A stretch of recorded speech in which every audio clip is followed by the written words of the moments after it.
ہے علم کا ستارہ حضرت عتیق احمد، گلشن کو جو نکھارا حضرت عتیق احمد۔ السلام علیکم ورحمۃ اللہ وبرکاتہ۔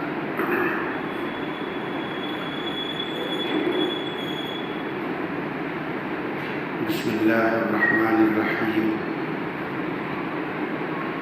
الحمد للہ رب العالمین والصلاة والسلام علی سید الانبیاء والمرسلین، لا الہ الا اللہ الحلیم الکریم، سبحان اللہ رب العرش العظیم، الحمد للہ رب العالمین۔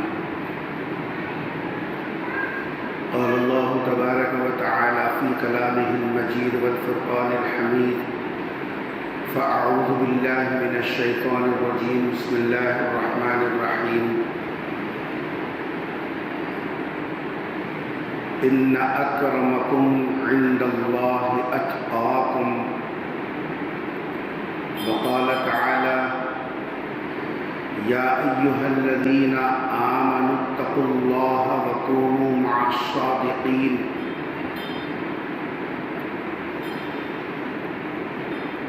قال النبی صلی اللہ علیہ وسلم اقرأوا القرآن فإنه يأتي يوم القيامة شفيعا، أو كما قال عليه الصلاة والسلام۔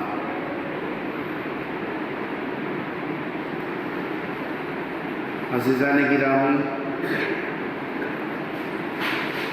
اللہ تبارک و تعالیٰ نے سرکار دو جہاں صلی اللہ علیہ وسلم کے واسطے سے قیامت تک آنے والی انسانیت کے لیے ایسی تعلیمات آپ کے واسطے سے انسانیت کو عطا فرمائی کہ جس پر چل کر انسانیت دنیا میں بھی عافیت کی زندگی گزارے گی اور آخرت میں اللہ تبارک و تعالیٰ کی محبتوں اور قربتوں کو حاصل کرے گی۔ اس لیے پیغمبر صلی اللہ علیہ وسلم کی تعلیمات، جیسے آپ کی ذات کسی خاص قبیلے کے لیے اور کسی خاص علاقے کے لیے نہیں ہے، بلکہ پوری انسانیت کی طرف آپ نبی بنا کر بھیجے گئے، اسی طریقے سے آپ صلی اللہ علیہ وسلم کی تعلیمات بھی پوری انسانیت کی فلاح و بہبودی کے لیے ہے۔ ہاں، یہ اور بات ہے کہ چونکہ آپ صلی اللہ علیہ وسلم پر ایمان لانے والے، آپ کی نبوت کی تصدیق کرنے والے اور آپ کو اللہ کا رسول اور آخری رسول تسلیم کرنے والے آپ کے مخاطب اول رہے اور ہیں، اس لیے ان پر ذمہ داری بہت زیادہ ہے۔ بحیثیت امتی آپ صلی اللہ علیہ وسلم کے اقوال، آپ کی نصیحتیں، آپ کی ہدایتوں پر عمل کرنا اور اس سے بھرپور فائدہ اٹھانا۔ اور اسی ضمن میں اللہ تبارک و تعالیٰ نے پیغمبر صلی اللہ علیہ وسلم کو جو کتاب عطا فرمائی، وہ کتاب بھی کوئی وقتی کتاب نہیں تھی۔ جیسے تورات آئی حضرت موسیٰ علیہ السلام کے دور تک رہی، زبور آئی تو حضرت داؤد علیہ السلام کے زمانے تک رہی، انجیل آئی تو حضرت عیسیٰ علیہ السلام کے دور تک رہی۔ تو یہ جو ہے حضرت ابراہیم علیہ السلام پر صحیفے اترے، حضرت موسیٰ کو بھی تورات سے پہلے صحیفے دیے گئے، حضرت شیش علیہ السلام کے بارے میں بھی کہ اللہ نے ان کو چھوٹی کتابیں عطا فرمائی۔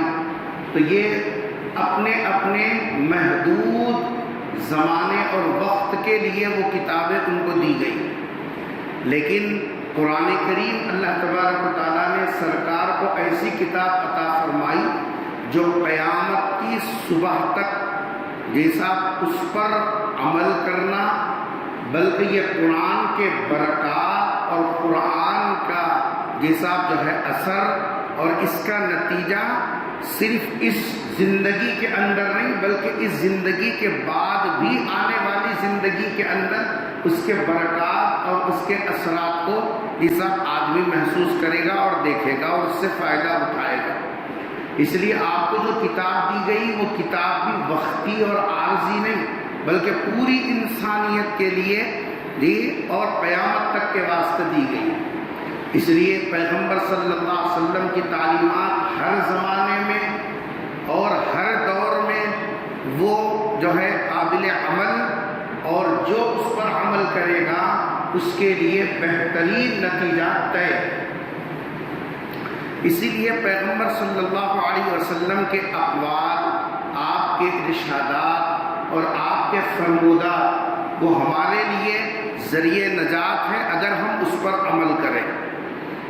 اسی سلسلے کی ایک کڑی حضرات صحابہ کرام جب نبی کی خدمت میں پہنچتے، موقع دیکھ کر آپ سے سوال کرتے، کچھ کام کی باتیں پیغمبر صلی اللہ علیہ وسلم سے معلوم کر لیتے۔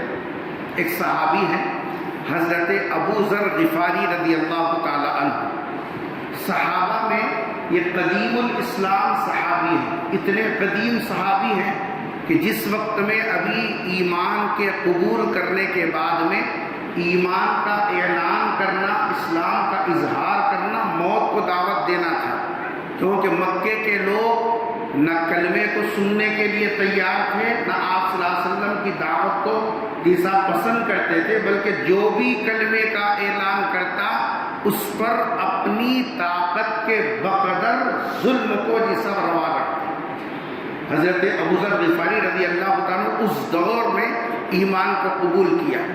انتہائی سادہ زندگی گزارنے والے صحابہ میں حضرت ابو ذر غفاری رضی اللہ تعالیٰ عنہ کے بارے میں آتا ہے کہ وہ انتہائی زاہد، یعنی دنیا سے ان کا کوئی لینا دینا نہیں، انتہائی سادہ زندگی، بلکہ خود ان کا مزاج یہ بن گیا تھا اگر کسی دسترخوان پر سرکار کے دنیا سے پردہ فرمانے کے بعد اگر دسترخوان پر ایک سے زائد کھانے پینے کی چیزیں نظر آ جاتی تو فوراً ڈنڈا لے کر پہنچتے اور یوں کہتے کہ نبی نے اپنے دسترخوان پر ایک سالن سے جیسا اکتفا کیا، تمہارے دسترخوان پر دو دو سالن کیسے آ گئے؟ ان کا مزاج یہ تھا۔ ایک مرتبہ پیغمبر صلی اللہ علیہ وسلم کی خدمت میں پہنچنے کے بعد حضور اکرم صلی اللہ علیہ وسلم سے عرض کیا کہ اللہ کے رسول کچھ نصیحت فرما دیجئے۔ صحابہ کرام کا مزاج تھا جو ہے پیغمبر کی خدمت میں پہنچتے تو اپنی آخرت کی فکر کو لے کر پہنچتے۔ صحابہ کرام کا مزاج یہ تھا کہ وہ سرکار کی خدمت میں پہنچتے تو اپنی آخرت کی فکر لے کر پہنچتے اور اپنی آخرت کو سنوارنے، اپنی آخرت کو درست کرنے اور اپنی آخرت میں نجات کے مراحل کو طے کرنے کے لیے کیا کچھ یہ سب تدبیریں کی جا سکتی ہیں، کیا کچھ وسائل اختیار کیے جا سکتے، اس کی فکر چلتے پھرتے اٹھتے بیٹھتے ان کی سوچ، ان کی فکریں یہی رہتی تھی۔ جبکہ ہمارا مزاج یہ کہ ہم کسی اہل علم کی خدمت میں پہنچتے تو اپنی دنیا لے کر پہنچتے ہیں، اپنی آخرت لے کر نہیں پہنچتے، اپنی دنیا لے کر پہنچتے ہیں کہ وہ صاحب دکان نہیں چل رہی جی، ہمارا مکان ایسا ہو گیا، ہمارے حالات ایسے بن گئے۔ ہم اپنی دنیا لے کر پہنچتے ہیں، اپنی آخرت لے کر نہیں پہنچتے۔ سالوں گزر جاتے ہیں، کوئی ایک بھی ایسا سوال نہیں کرتا جس سے ان کی اپنی آخرت درست ہوتی ہو۔ سالوں گزر جاتے ہیں، بہت کم اکا دکا کوئی آدمی اگر اس تعلق سے وہ بھی لے دے کے اگر کچھ رہے تو طلاق کا مسئلہ لے کر پہنچے یا پھر جیسا ترکے کا مسئلہ لے کر پہنچے، بس یہ دو، کیونکہ اس کے اندر پیسہ آتا ہے ترکے کے اندر، تو تب مسئلہ پوچھیں گے تو ترکے کا یا مسئلہ پوچھیں گے تو طلاق کا۔ اس سے ہٹ کر اپنی آخرت بنانے کے لیے اللہ کا قرب کیسا ملتا ہے، آخرت کے اندر درجے کیسا بلند ہوتے ہیں، موت ہماری آسان کیسے آتی ہے، ہماری عبادتیں کیسے قبول ہوتی ہیں، ہمارے صدقہ اور خیرات کو ضائع ہونے سے کیسے بچانا، اللہ کی محبوبیت حاصل کرنے کے لیے ہم کو کیا کرنا چاہیے، کبھی اس تعلق سے نہ ہماری فکریں جاگتی ہیں، نہ کبھی ہماری زبان اس سلسلے میں چلتی ہے۔ صحابہ کرام کا معاملہ اس کے مقابل میں الگ تھا۔ حضرات صحابہ جب بھی سرکار کی خدمت میں پہنچے ہیں، پیغمبر صلی اللہ علیہ وسلم سے اپنی آخرت کو بنانے کی فکروں کے ساتھ پہنچے۔ چنانچہ حضرت ابو ذر غفاری رضی اللہ تعالیٰ عنہ پہنچے، پیغمبر صلی اللہ علیہ وسلم کو دیکھ کر ارشاد فرما کہ اللہ کے رسول کچھ نصیحت کر دیجئے تاکہ میری آخرت درست ہو جائے۔ حضور اکرم صلی اللہ علیہ وسلم نے حضرت ابو ذر جیسے سادہ مزاج، جن کی زندگی پوری سادگی سے گزری، زہد کے اندر بے مثال، بلکہ تمام صحابہ میں زاہد کا لفظ اگر استعمال ہوا ہے تو وہ حضرت ابو ذر غفاری رضی اللہ تعالیٰ عنہ کے لیے بطور لقب استعمال ہوا۔ ویسے صحابی پیغمبر صلی اللہ علیہ وسلم سے سوال کرے، عرض کرے کہ اللہ کے رسول کچھ نصیحت کر دیجئے۔ حضور اکرم صلی اللہ علیہ وسلم نے حضرت ابو ذر غفاری رضی اللہ تعالی عنہ کو پہلی نصیحت یہ ارشاد فرمائی، اوصیک بتقوی اللہ۔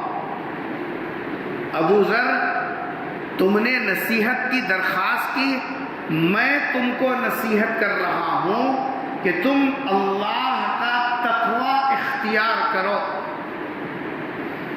اوصیک بتقوی اللہ، میں تم کو اللہ کے تقوی اختیار کرنے کی نصیحت کرتا ہوں۔ آپ کو معلوم ہے کہ قرآن کریم کے اندر تقوی کے بارے میں ایک دو نہیں، 100 جگہ 100 مقامات ایسے ہیں جہاں قرآن کریم نے تقوی کا تذکرہ کیا، کبھی لفظ تقوی استعمال کیا، کبھی متقین کا لفظ استعمال کیا اور کبھی متقیوں کی صفت استعمال کی، کبھی جیسا گناہوں سے بچنے کے تعبیرات اختیار کی۔ ایک دو نہیں بلکہ 100 آیتیں ایسی ہیں جن آیتوں میں اللہ تبارک و تعالیٰ نے تقوی کی تلقین کی، تقوی کا تذکرہ کیا۔ ظاہر بات ہے قرآن میں کسی بات کا 1 سے 2 مرتبہ آ جانا ہی جیسا اہمیت کو بتلاتا ہے۔ قرآن میں آ جانا ہی اہمیت کے لیے کافی ہے، لیکن اس میں بھی 1 مرتبہ 2 مرتبہ نہیں بلکہ 100 سے زائد مقامات پر تقوی کا تذکرہ آ جانا اس کی اہمیت کو بتلاتا ہے کہ جیسا انسان کی زندگی کے اندر تقوی کی کیا اہمیت ہے۔ ایمان کے ساتھ اگر تقوی جڑ جائے، ایمان کے ساتھ اگر تقوی آ جائے تو وہ نور علی نور ہے۔ عام طور پر جب تقوی کا لفظ ہم استعمال کرتے ہیں قرآن کے دروس میں یا احادیث کے جیسا اسباق میں یا جمعہ کے خطابات کے اندر جب تقوی کا لفظ آتا ہے تو ہم سمجھتے ہیں کہ تقوی ہماری پہنچ سے آگے کی چیز ہے، ہمارے پہنچ سے آگے کی چیز ہے، وہ بہت اونچی چیز ہے۔ حالانکہ تقوی کی حقیقت کیا ہے وہ آپ سنیے۔ تقوی کی حقیقت یہ ہے کہ آدمی نہ اللہ کا حق چھوڑے،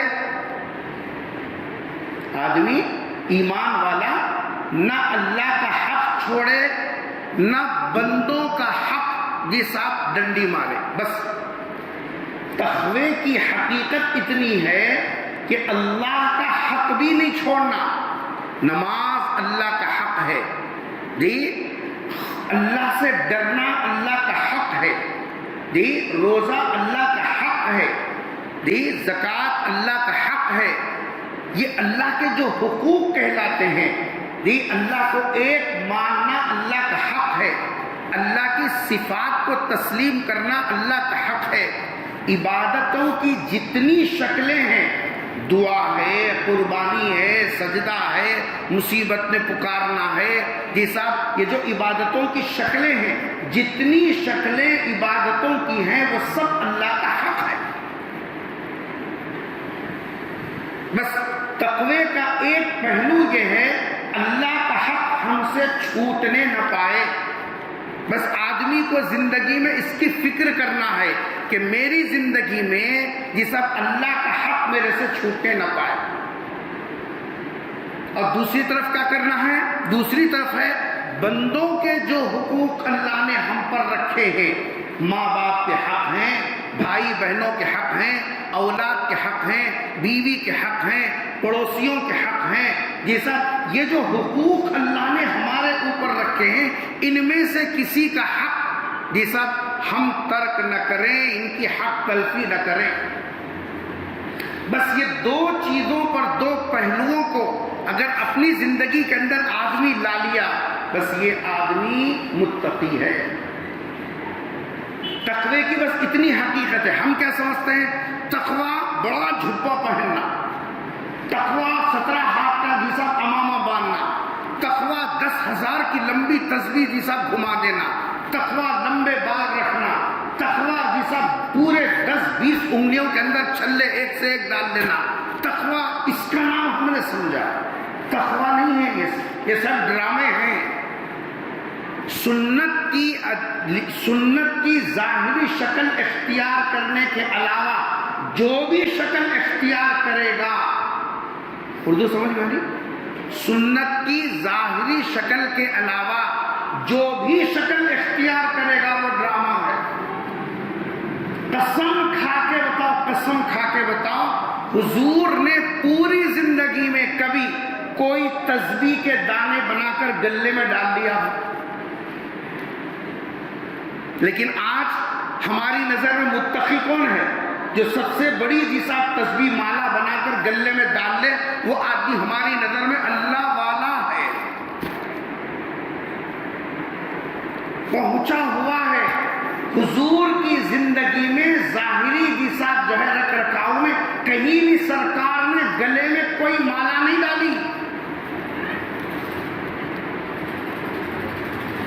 سرکار دو جہاں صلی اللہ علیہ وسلم نے انگلی میں صرف ایک مرتبہ زندگی میں آپ نے سن 7 ہجری میں، 6 ہجری کے اخیر میں، 7 ہجری کے شروع میں، 7 ہجری کا مطلب سمجھیں، مکے میں رہے آپ 53 سال، مکے میں رہے آپ 53 سال اور مدینے میں رہے 10 سال. وہ 10 میں کے 7 اس کے ساتھ ملا دیے تو عمر کتنی ہو گئی؟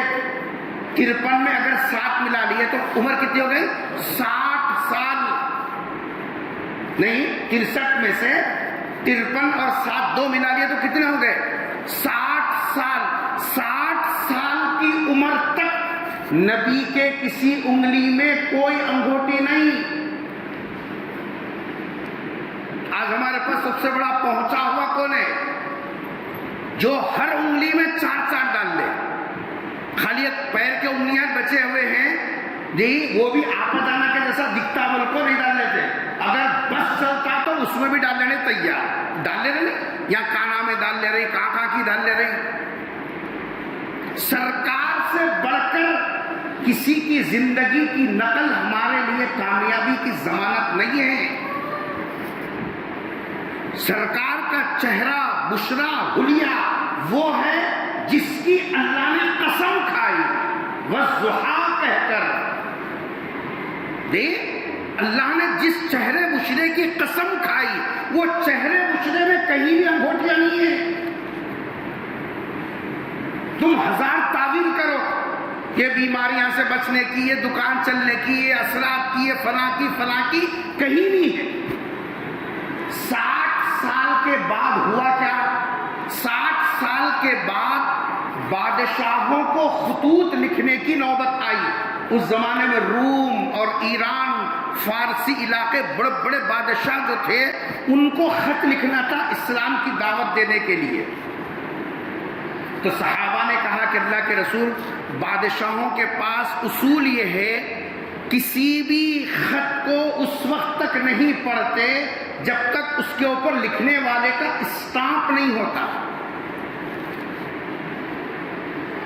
تو آپ صلی اللہ علیہ وسلم نے وہ اسٹامپ لگانے کے خاطر چاندی کی ایک انگوٹھی بنوائی تھی. اس کے اوپر نیچے 3 سطر تھے. نیچے تھا محمد، اس کے پیٹ میں، ہا کے پیٹ میں لکھا تھا رسول، وہ لام کے اوپر لکھا ہوا تھا اللہ، محمد رسول اللہ. بس وہ انگوٹھی کو نگینے نہیں تھے، یہ زمرد ہے، یہ عطارد ہے، یہ جیسا فلاں ہے، یہ بیماریاں کو روکتا، وہ اس کو روکتا، یہ اس کو. ہمارے پاس ہے. حج کو گئے بھی تو وہاں بھی جا کے یہ ڈھونڈ رہے، وہاں کون سا پتھر کہاں ملتا، کہاں نیلم ہے، کہاں شیشم ہے، کہاں فلاں ہے، کہاں فلاں ہے. ارے خل سے پیدل نبی کا سچا غلام ہے، نبی کا ظاہری حلیہ دیکھ. سرکار نے کوئی انگوٹھی 60 سال تک نہیں پہنی. 60ویں سال حضور نے انگوٹھی کس ضرورت سے بنائی؟ بادشاہوں کو خطوط لکھنے کے بعد وہ بادشاہ خط اس وقت تک نہیں لیتے تھے جس کے اوپر لکھنے والے کا اسٹامپ نہ ہو. اسٹامپ کی ضرورت کے لیے آپ کی انگوٹھی بنائی گئی، محمد رسول اللہ. بس اتنا لکھا، کچھ نہیں تھا اس میں. اور سرکار تو کہیں بیٹھ کے لکھنا پڑھنا سیکھے تو نہیں تھے. اللہ نے آپ کو وہ علم عطا فرمایا تھا کہ آپ کو کسی کے پاس بیٹھ کر سیکھنے، لکھنے، پڑھنے، سیکھنے کی ضرورت ہی نہیں تھی. آپ کا علم تو اللہ کی طرف سے آتا تھا. اس لیے لکھنے والے صحابہ دوسرے تھے. اگر خدا نہ خواستہ سرکار کوئی ایک سطر بھی لکھتے نا تو آج دنیا کہتی کہ محمد اپنی طرف سے بنا کر یہ حدیث ہے، یہ قرآن ہے، یہ فلاں ہے، یہ فلاں ہے بول کے نبی اپنی طرف سے پیش کرے بول کے بولتی تھی. لیکن اللہ نے پہلے سے انتظام ایسا کیا کہ سرکار کسی کے پاس بیٹھ کر لکھنا پڑھنا نہیں سیکھا. خط دوسرے صحابی لکھتے، سرکار مضمون بولتے، صحابی لکھتے. لکھنے کے بعد جہاں اسٹامپ مارنا ہوتا سرکار کی وہ انگوٹھی لے کر اسٹامپ کے طور پر مارا جاتا. پھر وہ حضور اکرم صلی اللہ علیہ وسلم کے پاس تھی. بس کتنے سال رہی؟ ارے کتنے سال رہی؟ 63 سال میں سے 60ویں سال، 60 سال کے بعد آپ نے انگوٹھی بنائی تو آپ کے پاس کتنے سال رہی؟ 3 سال رہی. وہ بھی ضرورت کیا تھی؟ وہ تو اسلام کو پہنچانے کی ضرورت کے تحت میں آپ نے بنائی. وہ انگوٹھی حضرت ابو بکر کے پاس بطور برکت کے پہنچی. حضرت ابو بکر کے 2 سال خلافت کے، اس کے بعد میں حضرت عمر کے پاس آئی، حضرت عمر کے 10 سال خلافت کے جی. اور اس کے بعد حضرت عثمان غنی رضی اللہ تعالیٰ کے پاس پہنچی. حضرت عثمان غنی کے پاس 6 سال رہی. حضور کے پاس 3 سال، حضرت ابو بکر کے پاس 2 سال، 5 سال ہو گئے. حضرت عمر رضی اللہ تعالیٰ کے پاس 10 سال، کتنے ہو گئے؟ 15. اور حضرت عثمان غنی رضی اللہ تعالیٰ کے پاس 6 سال، کتنے ہو گئے؟ 21 سال. بس 21 سال کے بعد حضرت عثمان غنی کے ہاتھ سے رضی اللہ تعالیٰ عنہ وہ انگوٹھی بولی میں گر گئی. اللہ کا نظام دیکھو، بولی میں گرنے کے بعد پوری بولی کھانا لے، کیونکہ سرکار کی نشانی تھی، وہ سرکار کے ہاتھ کو لگی ہوئی. مگر پوری بولی کھنالنے کے بعد بھی نہیں ملی.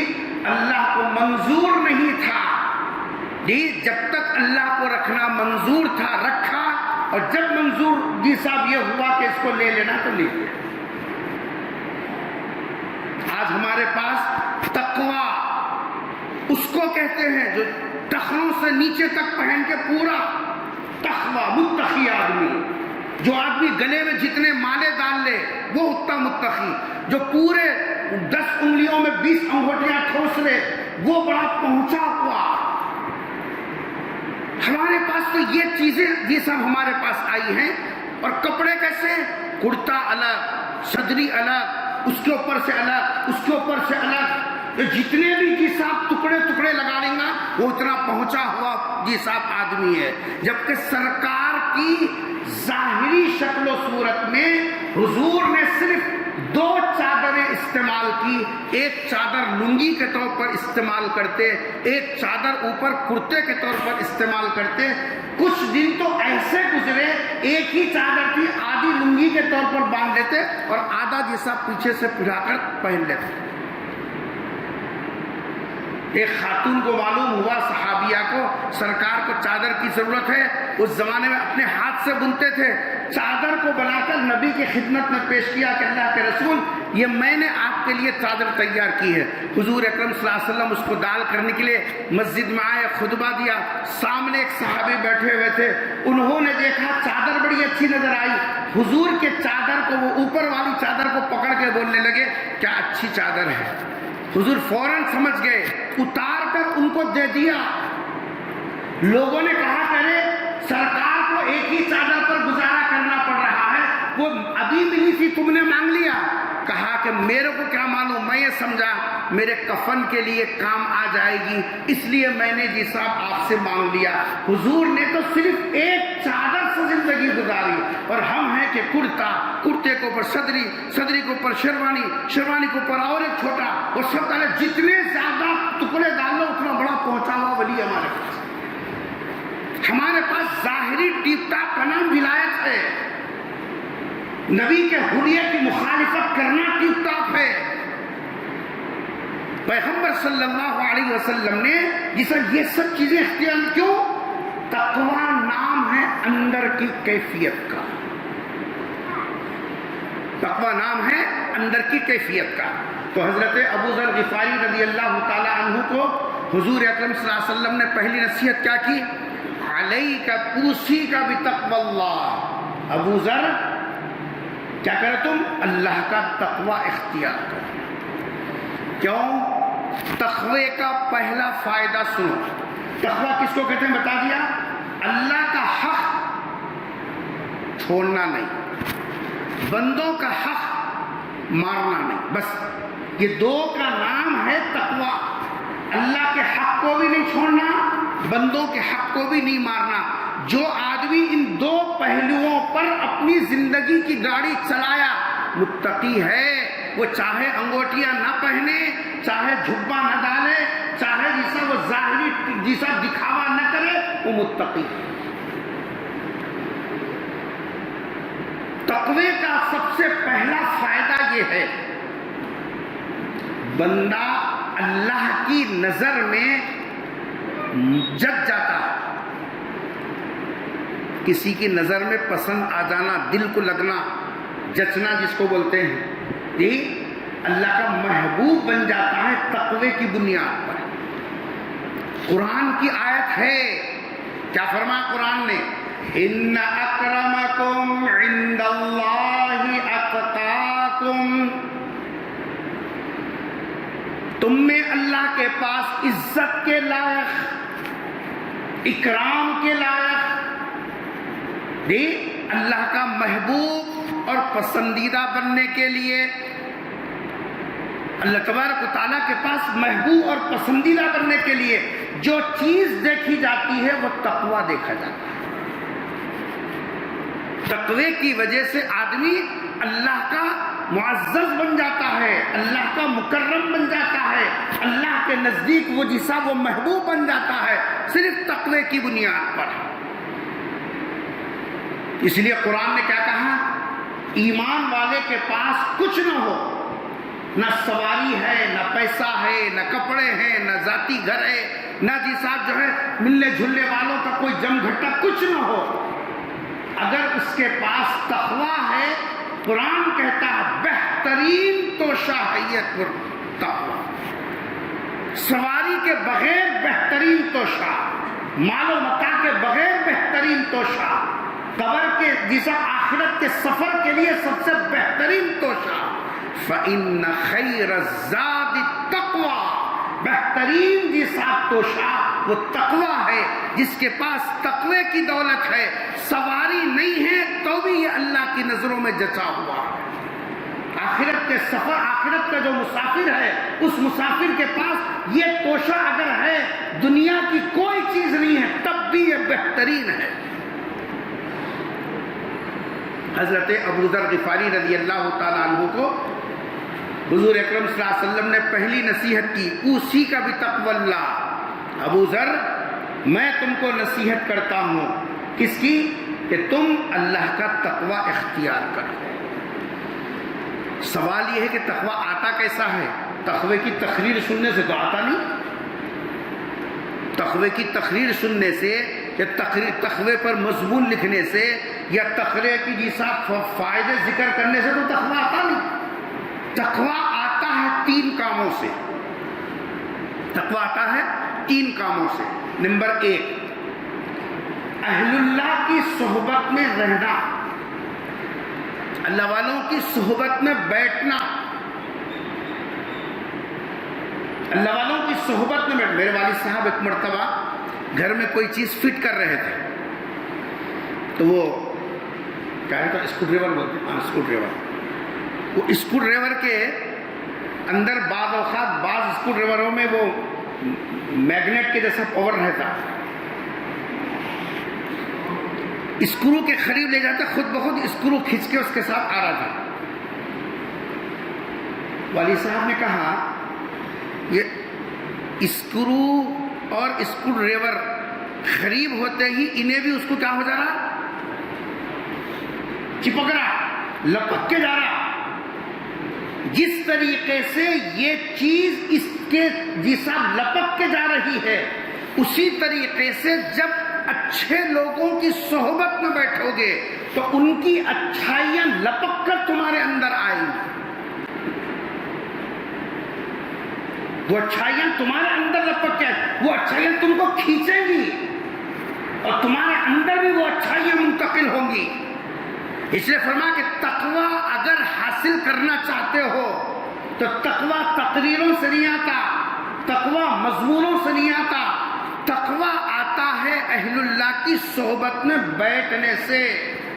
قرآن نے کہا کونوا مع الصادقین، سچے لوگوں کے ساتھ میں رہو، ای المتقون مع المتقین، تقوی والوں کے صحبت میں بیٹھو، تمہارے اندر بھی وہ مایا آئے گی کہ تم نہ اللہ کا حق چھوڑو گے نہ بندوں کا حق مارو گے۔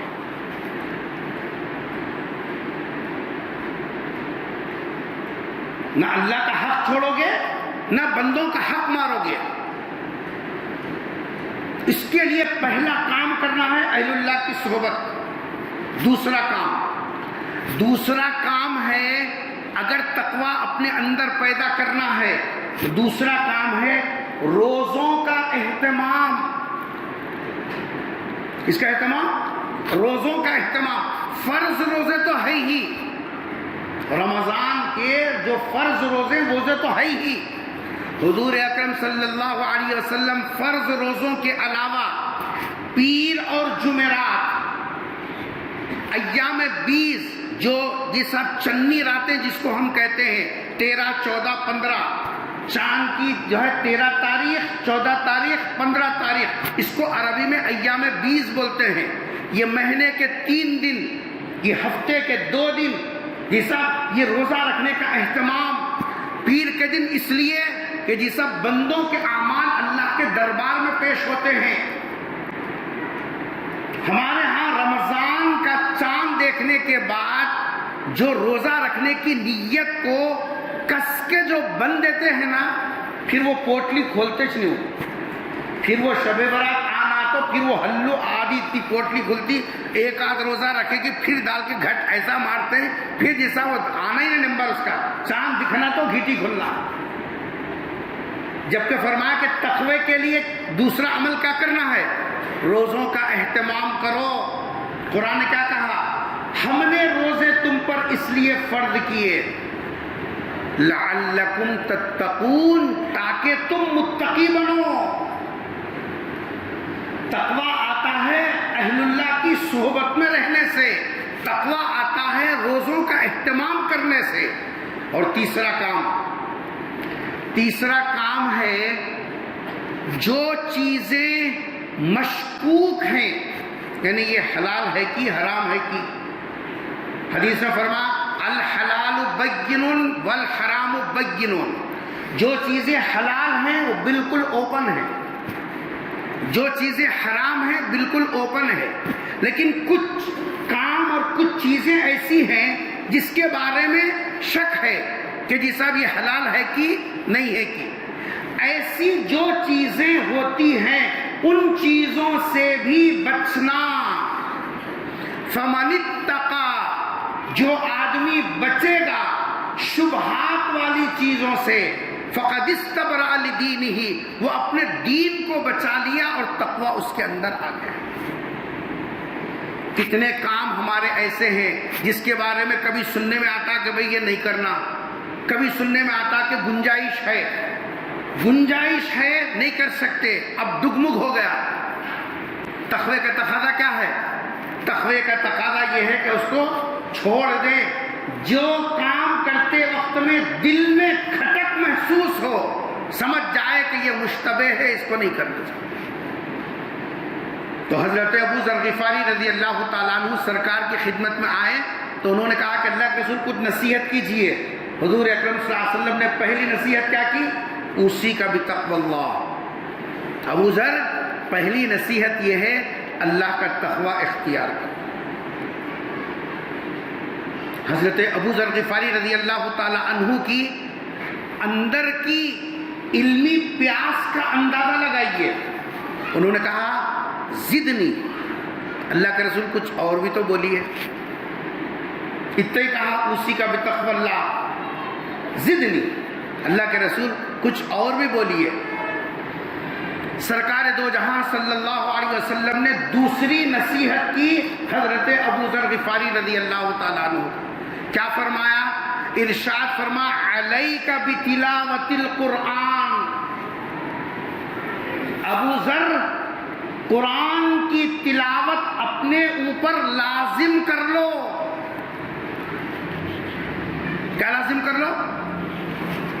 ہمارے پاس تسبیح پڑھنا آسان ہے, 1000 مرتبہ پڑھے ہو, 2000 مرتبہ پڑھے ہو, 1,00,000 مرتبہ پڑھے ہو, نہیں دسترخوان بچھا کو 1,00,000 مرتبہ جی صاحب جو ہے آیت کریمہ کرائے, بہت آسان ہے. کبھی بیٹھ کے ایک پارہ پڑھو, پابندی کے ساتھ سورہ یاسین پڑھو, مغرب کے بعد جی صاحب سورہ واقعہ پڑھو, سونے سے پہلے سورہ ملک پڑھو, جمعہ کے دن سورہ کہف پڑھو. ایک مہینہ بھی پورا نہیں کر سکتے, کیونکہ قرآن کا پڑھنا ہر آدمی قرآن نہیں پڑھ سکتا. بزرگوں نے لکھا کہ قرآن وہ آدمی پڑھ سکتا ہے, سن رہے قرآن کی تلاوت کا اہتمام وہ آدمی کر سکتا ہے جس کے دل میں اللہ کی محبت ہو, وہی آدمی قرآن کی تلاوت کر سکتا ہے. جس کا دل اللہ کی محبت کے اندر ہو وہی آدمی قرآن کی تلاوت کر سکتا ہے. اگر دل میں اللہ کی محبت نہیں ہے, ایک رکوع پڑھنا اس کے لیے اتنا بھاری اور مشکل ہو جائے گا کہ وہ ایک رکوع کے اندر 1000 مرتبہ دوسرے کام کرے گا. غور کر کے دیکھو, کبھی قرآن پکڑ کے دیکھو. آج جمعہ ہے, اپنے آپ سے پوچھو کہ ہم نے آج سورہ یاسین پڑھا, آج حضور نے فرمایا کہ جمعہ کے دن سورہ کہف کی تلاوت کا اہتمام کرو. کیا سورہ کہف کی تلاوت ہم نے کی؟ سب رہ گئے دھرے, عرش لگانا یاد رہ گیا, ڈی جے لگانا یاد رہ گیا, جبکہ وہ نبی کا حکم نہیں ہے. نبی نے جو کہا, کیسے غلام ہیں ہم, کیسے آپ پر ایمان رکھنے والے ہیں, کیسے ہم آپ کے ماننے والے ہیں کہ سرکار نے جو کام ہم کو دیا وہ کام ہم نے لپٹ کے رکھ دیا. ہمارا یہ ایمان اس وقت میں منافقت کے راستے پر جا رہا ہے. اللہ معاف کرے, اس جملے کے استعمال پر بھی اللہ مجھے معاف کرے, اور یہ کڑوی بات ہے, حقیقت کے قریب ہے. اس وقت میں ہمارے ایمان کی بنیاد اتنی کمزور ہو گئی کہ ہم منافقت کے جیسا ڈگر کے قریب ہو گئے.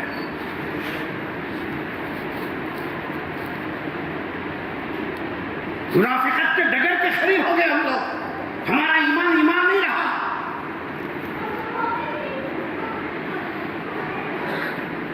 جس کے دل میں اللہ کی محبت ہوگی وہی قرآن پڑھے گا۔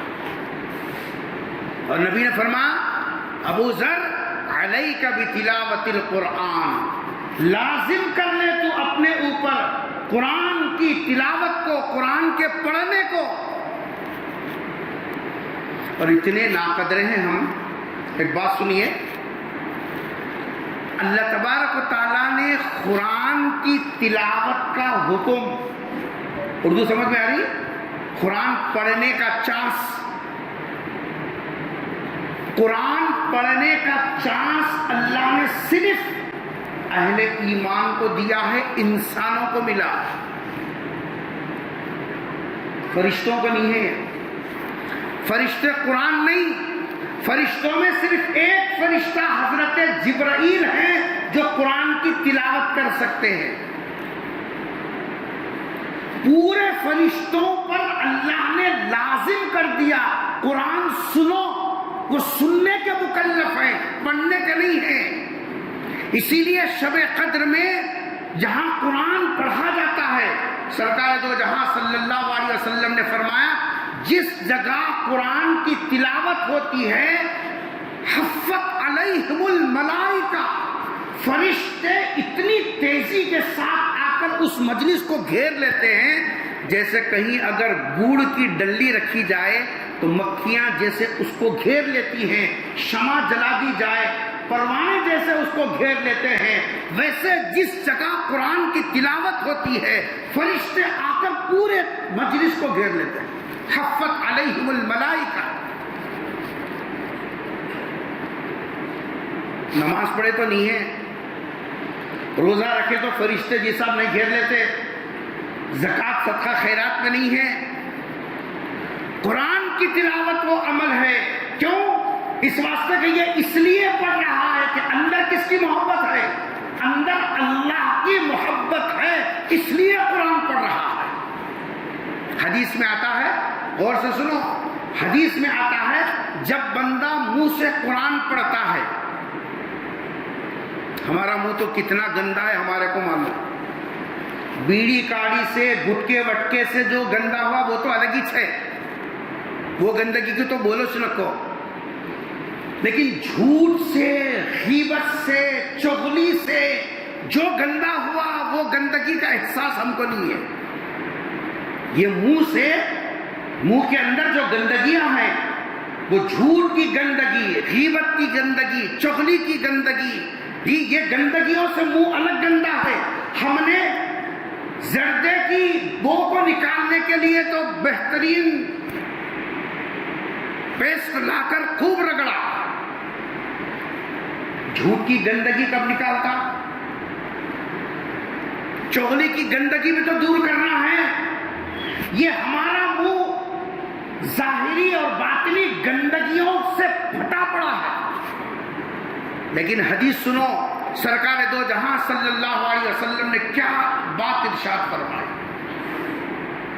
میرے اور آپ کے آقا تاجدار مدینہ حضرت محمد مصطفیٰ سب کہہ دو صلی اللہ علیہ وسلم نے ارشاد فرمایا جب کوئی ایمان والا قرآن پڑھتا ہے تو فرشتہ اپنے ہونٹ لا کر پڑھنے والے کے ہونٹ سے چپکا دیتا ہے، ہمارے ہونٹ کے ساتھ فرشتے کے ہونٹ چپک جاتے ہیں، نبی کا قول ہے یہ۔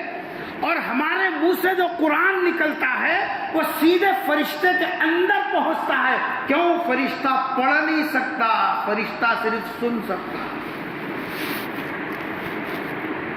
تجھے ملی یہ نعمت، تجھے ملا یہ چانس اللہ کے کلام کو پڑھنے کا، اور ایسے ناقدرے ہیں، مہینہ مہینہ گزر رہا ہے، راتوں راتیں گزر رہی ہے، دن دن گزر رہا ہے، سال سال گزر رہا ہے، کبھی کھول کر ایک رکوع پڑھنے کی توفیق نہیں ہے۔ گھر بھی ویسے ہی ہے یہ صاحب، اور جو ہے اپنا 24 گھنٹے کے معمولات بھی ویسے ہی ہیں، گانے سننے کے عاشق بن گئے، غزلوں کے عاشق بن گئے، یہ صاحب فلاں فلاں کے عاشق بن گئے۔ عشق نہیں ہے تو قرآن کا نہیں ہے، کیوں؟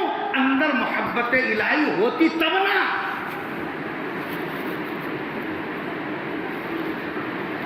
محدثین نے لکھا فرشتے جو قرآن پڑھنے والے کے ہونٹ سے اپنے ہونٹ جو چپکاتے ہیں، اشارہ ہے کہ یہ قرآن سیدھے اللہ کے ہاں مقبول ہے، سیدھے اللہ کے ہاں کیا ہے؟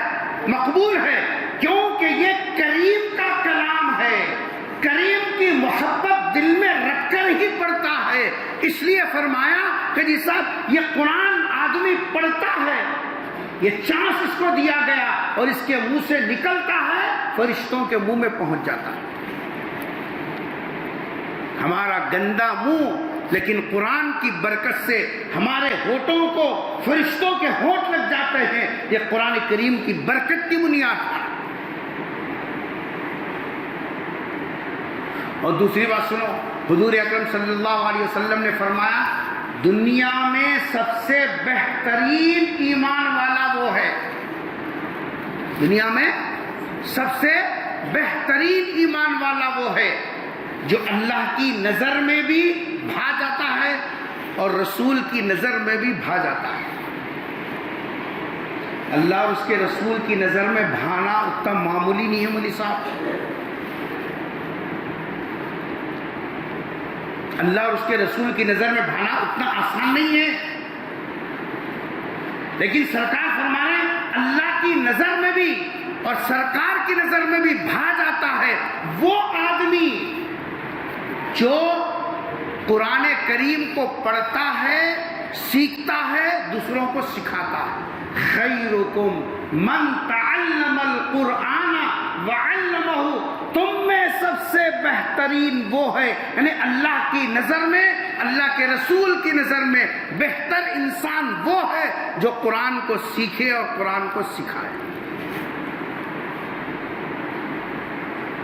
آج ہم 24 گھنٹے میں آدھا منٹ، 1 منٹ نہیں، آدھا منٹ، 24 گھنٹوں میں سے آدھا منٹ کیا قرآن کے لیے ہم نکالتے ہیں؟ آدھا منٹ، غور کرو، یہ ہمارے جھبے خبے کس کام کے ہیں؟ دنیا والے یہی تو دیکھ رہے ہیں، مسلمان وہ نہیں، ہم آج تک ڈرتے تھے کہ یہ حقیقت میں ایمان والے ہیں، حقیقت میں یہ اللہ والے ہیں، حقیقت میں یہ اگر ہاتھ اٹھا دیں اوپر سے فیصلے بدل جائیں، لیکن جب انہوں نے دیکھا کہ یہ صرف نام کے ہیں، اندر سے پورے کھوکھلے ہیں، ہر کوئی ہمارے ساتھ جیسا مذاق کر رہا ہے، ہماری نہ عزت محفوظ، نہ ہمارے کاروبار محفوظ، نہ ہماری جساب جو ہے مال محفوظ، نہ ہماری جان محفوظ، کیوں؟ ہم اندر سے منافقت اختیار کی ہے، منافقت۔ نبی نے فرمایا خیرکم، تم میں سب سے بہتر انسان، اور ایک جگہ ارشاد فرمایا کہ دیکھو قرآن کی تلاوت کو معمولی مت سمجھو، قرآن کے پڑھنے کو معمولی مت سمجھو۔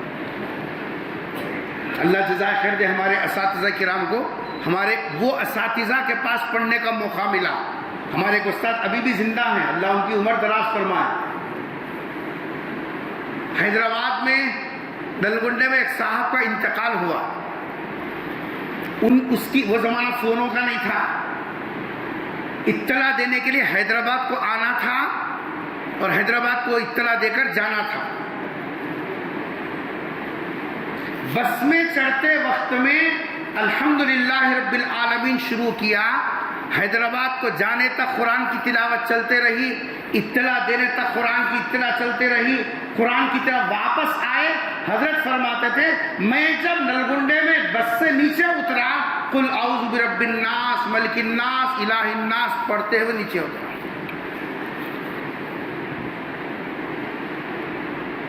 وہاں سے یہاں تک وہ زمانے میں چلو 4 گھنٹے 5 گھنٹے لگا لو روڈوں کے اعتبار سے، 8-9 گھنٹوں کے اندر پوری قرآن کا مکمل دور حافظ قرآن تھے، چڑھے تو قرآن کی تلاوت کے ساتھ پورا سفر ہوا، کام کاج بھی کر لیا قرآن کی تلاوت کے ساتھ، اور پھر جیسا واپس بھی ہوئے تو قرآن کی تلاوت کے ساتھ، اور اترے ہیں تو قرآن کو مکمل کرتے ہوئے اترے ہیں۔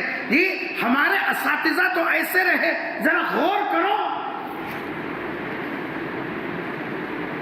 سنتوں میں بار بار سنتوں کا مذاکرہ ہوتا ہے. سوتے وقت میں 4 خل پڑھ کو سونا. ابھی سو جانے تم لوگ تب وہ رات کا سونا تو دور کی بات ہے. سوتے وقت میں کیا پڑھ کو سونا؟ 4 خل پڑھ. ہاتھ اٹھاؤ دیکھیں گے اللہ کے گھر میں بیٹھے ہیں. کل رات میں سوتے خود کون 4 خل پڑھے؟ دیکھو الا ماشاء اللہ. اس لیے نہیں کہ کسی کو نیچے دکھانا ہے نا، اللہ معاف کرے ایسی حرکتوں سے. لیکن شوق کہاں ہے؟ سنت کس کا نام ہے؟ عرش لے کے دیپ لینے کا نام سنت ہے. یہ تعلق ہے پیغمبر صلی اللہ علیہ وسلم کے تعلق ہے ہمارا. کیا منہ لے کر جائیں گے سرکار کے پاس؟ اللہ کے حبیب ہماری سفارش کر دیجئے، آپ کے ہاتھ سے جام کوثر مجھے کیسا ملے گا؟ جو آدمی 4 خل نہیں پڑھ سکتا وہ قرآن کا دور کہاں سے مکمل کرے گا؟ سرکار دو جہاں صلی اللہ علیہ وسلم نے دوسری نصیحت فرمائی حضرت ابو ذر غفاری رضی اللہ تعالیٰ عنہ کو. کیا نصیحت فرمائی؟ ابو ذر علیک بتلاوت القرآن. ابو ذر قرآن کی تلاوت کو اپنا مشغلہ بنا. قرآن کی تلاوت کو اپنا مشغلہ بناؤ. غور کرو، ہمارے گھر، ہمارے بچے، ہماری زندگیاں الا بلا کے شوق میں تو گزر رہی ہیں، کوئی قرآن پڑھنے کا عادی نظر نہیں آتا. اور میں اپنی جگہ یہ سمجھتا ہوں، ہو سکتا ہوں کہ میں غلط ہوں، 1000 مرتبہ غلط ہوں، لیکن میں اپنی جگہ یہ سمجھتا ہوں یہ نوجوان جو بازاروں میں، گلیوں میں، چبوتروں پر جو فون لے کے بیٹھے ہیں نا، ان کا کوئی قصور نہیں ہے. میری اپنی نظر میں، ہو سکتا ہے میں غلط ہوں اور 1000 مرتبہ غلط ہوں، لیکن میں سمجھتا ہوں ان نوجوانوں کی کوئی غلطی نہیں ہے. کیوں؟ اگر ان کے آنکھیں ان کے گھر میں باپ کو اور ماں کو قرآن پڑھتے ہوئے دیکھتے، خدا کی قسم یہ بچے بھی قرآن پڑھنے والے بنتے. یہ بچے بازاروں میں بیٹھ کر اپنا وقت ضائع نہیں کرتے.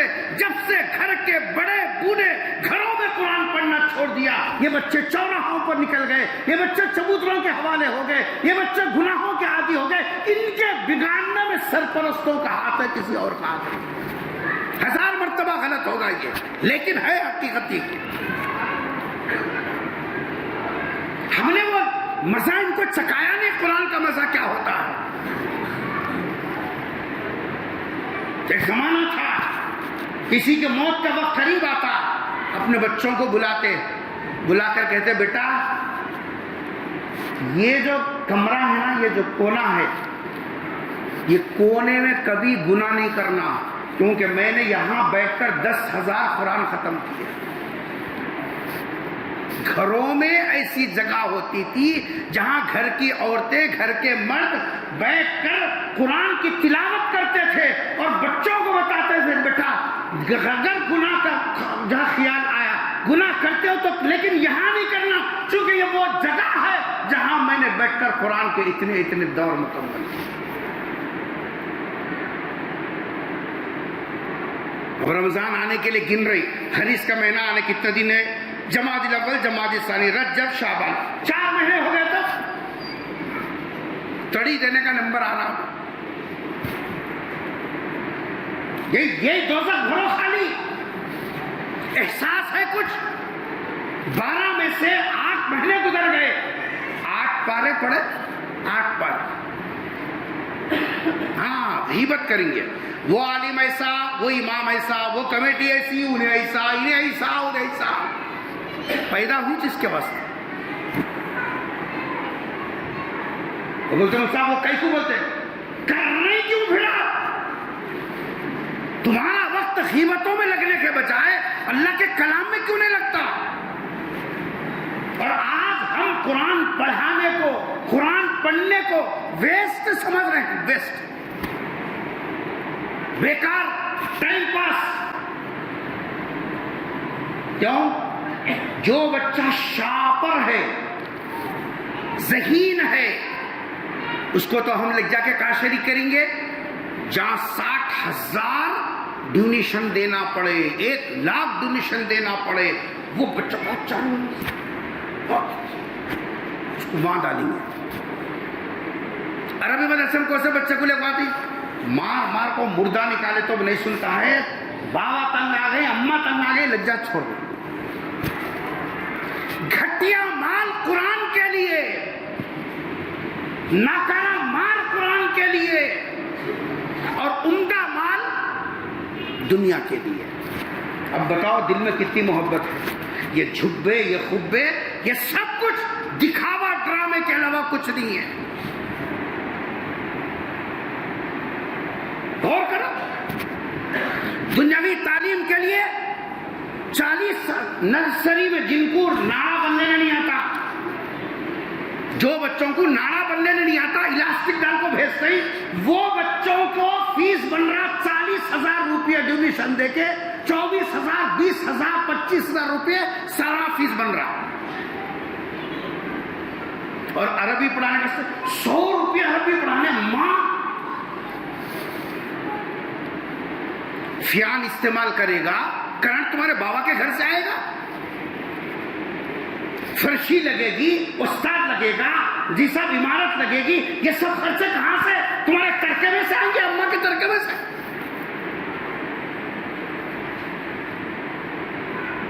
حص مر گئی، حص، ہمارا ضمیر مردہ ہو گیا اصل میں۔ 6 مہینوں کی فیس ڈیو رکھ کے بچوں کو نکال لیا، ختم۔ رمضان کے مہینے میں مول صاحب امتحان لے آؤ، رمضان میں ہونا، بول رہا ہوں نا، دوا خانے میں ابا کو دیتا ہوں، ابا کو دیتا ہوں، گیا یہاں نہیں دیا، قیامت میں تو دے گا تو۔ اور تیرے 6 مہینے کی فیس سے دین کا کام رکنے والا نہیں ہے۔ ہمارا پیسہ جب صحیح جگہ نہیں لگتا، اللہ تبارک و تعالیٰ کی غیرت بھی حرکت میں آتی ہے، پھر وہ پیسہ ایسی جگہ اللہ تبارک و تعالیٰ خرچ کراتے ہیں جو تیرے دوزخ سے تجھ کو قریب کرنے والے ہیں۔ اب دیکھو بچوں، پٹاخے دلائیں گے نا، نماز ہونے دے، پٹاخے جلاؤ۔ ہاں بچے احمد صاحب، خواہش احمد صاحب، عزا ہو رہی، پٹاخے، قرآن پڑھی جا رہی، پٹاخے، نماز کی آواز باہر آ رہی، پٹاخے، بچے احمد صاحب۔ پٹاخہ کیا آٹھانے میں مل رہا؟ ارے بولتے نہیں کیا جی، آٹھانے میں مل رہا، ڈبوں کے ڈبے جلا رہے ہیں، شادیوں میں جلانے کا الگ ہی ہے۔ وہی پیسے رکھ کے بچوں کو قرآن کی تعلیم نہیں دے سکتے؟ وہاں پھانسی پڑتی ہے، پھانسی، وہاں زبان نکلتی ہے باہر، 10 گز کی زبان، عربی پڑھانے کے کیا پیسے؟ مسلمانوں، جب ہم نے ایمان کے تقاضوں پر اپنا مال خرچ کرنا چھوڑا، اللہ تبارک و تعالیٰ اس واہیات میں، لغویات میں اللہ نے ہمارے پیسے کو لگا دیا۔ ڈال پودینے کا ہار بول کے پیسہ خرچ کرو جی، اور پھر ڈیکوریشن کے وہاں پر خرچ کرو، کرتے رہو۔ جو بچہ، ہمارے پیٹ کا بچہ اگر ایک مرتبہ بسم اللہ الرحمن الرحیم بھی پڑھنا سیکھ لیا، ہماری خبر کے لیے توشہ بن گیا، ہماری خبر کے لیے توشہ بن گیا۔ تو حضرت ابو ذر غفاری کو سرکار نے دوسری نصیحت کیا فرمائی؟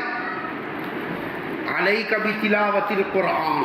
پہلی نصیحت فرمائی اوصیک بتقوی اللہ، ابو ذر اللہ کا تقوی اختیار کرو۔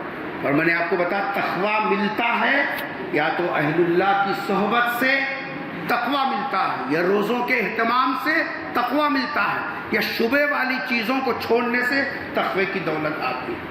اور دوسری نصیحت حضور نے حضرت ابو ذر غفاری کو فرمایا علیک بتلاوت القرآن، کہ قرآن کی تلاوت ایسی نعمت ہے، فرشتوں کو بھی قرآن پڑھنے کی نصاب جو ہے سہولت نہیں ملی، ان کے اوپر سننا ہے، سننا۔